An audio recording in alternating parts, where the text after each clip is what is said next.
ಅಮ್ಮ ಈಗ ಲೋಕಸಭಾ ಎಲೆಕ್ಷನ್ ಬಂದಿದೆ, MP ಎಲೆಕ್ಷನ್ಸ್. ಹೌದು. ಈ ಒಂದು ಉತ್ತರ ಕನ್ನಡ ಕ್ಷೇತ್ರಕ್ಕೆ ಯಾರು ಬರ್ಬೋದು ಅನ್ಸುತ್ತೆ? ನನಗೆ ನಿಂಬಾಳ್ಕರ್ ಮೇಡಮ್ನೇ ಬರ್ತದೆ ಅಂತ ಅನಿಸ್ತದೆ.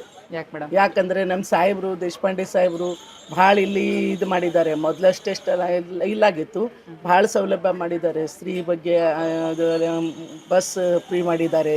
ಕಡೆಗೆ ಭಾಗ್ಯಲಕ್ಷ್ಮಿ, ಗೃಹಜ್ಯೋತಿ, ರೇಷನ್ ಫ್ರೀ ಮಾಡಿದ್ದಾರೆ. ಹೀಗಾಗೆಲ್ಲ ಎಲ್ಲರೂ ಈಗ ನಮ್ಮ ಇದರಿಂದ ನಾವು ಕಾಂಗ್ರೆಸ್ಗೆ ಹಾಕಬೇಕು ಅಂತ ಹೇಳ್ಕೊಂಡು ಇದು ಮಾಡಿದ್ದೇವೆ. ಮತ್ತು ನಿಂಬಾಳ್ಕರ್ ಮೇಡಮ್ ಅವರು ಭಾಳ ಇದು ಮಾಡ್ತಾ ಇದ್ದಾರೆ.